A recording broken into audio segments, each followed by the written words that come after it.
భిక్షనే చెప్తాను నేను. ఎందుకంటే మేము మాట్లాడినట్టు నిజాన్ని నిర్భయంగా బయటకు తీసుకెళ్లేది మీడియా కాబట్టి ఆ మీడియా వాళ్ళందరికీ కూడా నాదొక విన్నపము, కోరికను అర్థం చేసుకుని ఆ రోజాను కూడా కొంచెం హైలైట్ చేయండి సార్. ఎందుకంటే పాపం మీరు ఎవరు పట్టించుకోవట్లేదు. ఎందుకంటే ఆమె దగ్గర ఏ విషయం లేదు, ఆమె ఏమీ మాట్లాడలేదు, ఆమెను ఎవరు పట్టించుకునేవాడు లేడు. నన్ను గమనించండి, నేను ఒక దాన్ని ఉన్నాను అని మళ్ళీ బయటకు ఏ విధంగా రావాలి. అందరికీ ప్యాషన్ కదా పవన్ కళ్యాణ్ గారిని అంటే, మళ్ళీ అందరు జనాలు నోళ్ళలో నాంతాము, మళ్ళీ జన సైనికులు వస్తారు, నన్ను తిడతారు, నేను హైలైట్ అవుతాను. అది కూడా ఈసారి ఒక ఇంటర్వ్యూలో ఆమె మాట్లాడిన మాట ఏంటంటే, ఆ ఇంటర్వ్యూలో ఆవిడ అడిగిన ప్రశ్నకి పవన్ కళ్యాణ్ గారు పోర్ట్ఫోలియో ఇంత బాగా ఉంది, అసలు ఆయన చూస్తేనే ప్రజలు ఆదరిస్తున్నారు, ఆ తర్వాత జన సైనికులు చాలా సంబరాల్లో ఉన్నారు. ఆమె ఎన్ని ఓర్చుకోలేదు. వెంటనే ఆమె అన్న మాట ఏంటంటే, అంత సిగ్గులేని జెండా కూలీలను నేను ఎక్కడ చూడలేదు, వాళ్ళు జెండాలు తప్ప పార్టీల జెండాలన్నీ మోస్తారు అని అనింది. అసలు జెండా కూలీ అంటే ఎవరు? సీనియర్ మా అందరికీ ఎవరు తెలుసా? రోజా. చూడండి, ఆమె పసుపు జెండా మోసింది, కాంగ్రెస్ రాజశేఖర రెడ్డి హయాంలో రాజశేఖర రెడ్డిది మోసింది.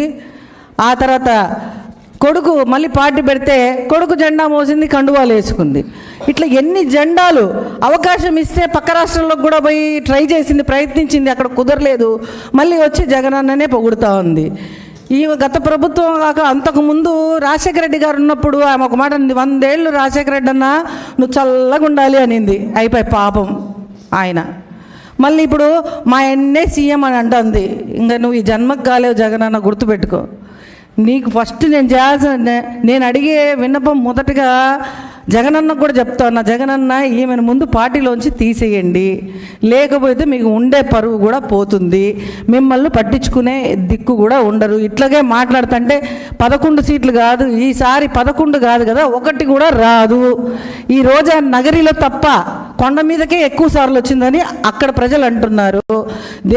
దేవుడి మీద భక్తితో రావట్లేదు రోజా. ఎందుకు వచ్చిందో ప్రజలందరికీ తెలుసు. మళ్ళీ నేను ఇక్కడ చెప్పబడలా, అందరికీ తెలుసు.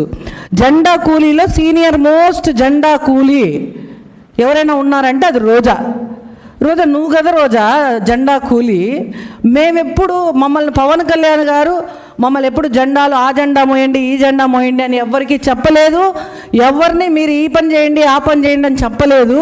పవన్ కళ్యాణ్ గారు ఏ పని అయితే చేస్తున్నారో దానికి వెన్నంటి ఉండి ముందు నుంచి మా ఇక్కడున్న వీర మహిళలందరం కూడా మేము స్వచ్ఛందంగా పార్టీలోకి ఏ రాజకీయ అనుభవం లేకపోయినా మేము రాజకీయాల్లోకి వచ్చామే తప్ప మమ్మల్ని ఆయన ఇంట్లో ఉంటే తీసుకొని వెళ్ళలేదు. నీలాగా అవకాశానికి ఒక పార్టీ, ఇంకొక అవసరం తీరాక ఇంకొక పార్టీ, నువ్వు చంద్రబాబు నాయుడు గారు మహావీరుడు ధీరుడు అని పొగిడి ఆ రోజు జగన్మోహన్ రెడ్డిని ఎన్ని తిట్టావో అందరూ విన్నారు. ఈరోజు జగన్మోహన్ రెడ్డి గారి దగ్గరికి వచ్చి చంద్రబాబు నాయుడు గారిని ఎన్ని మాట్లాడుతున్నావో అందరూ చూస్తున్నారు. అదే రాజశేఖర రెడ్డిని ఎన్ని మాట్లాడినావో అందరికీ తెలుసు. ఇవన్నీ మనం మాట్లాడుకుంటే చాలా అసహ్యంగా ఉంటాయి.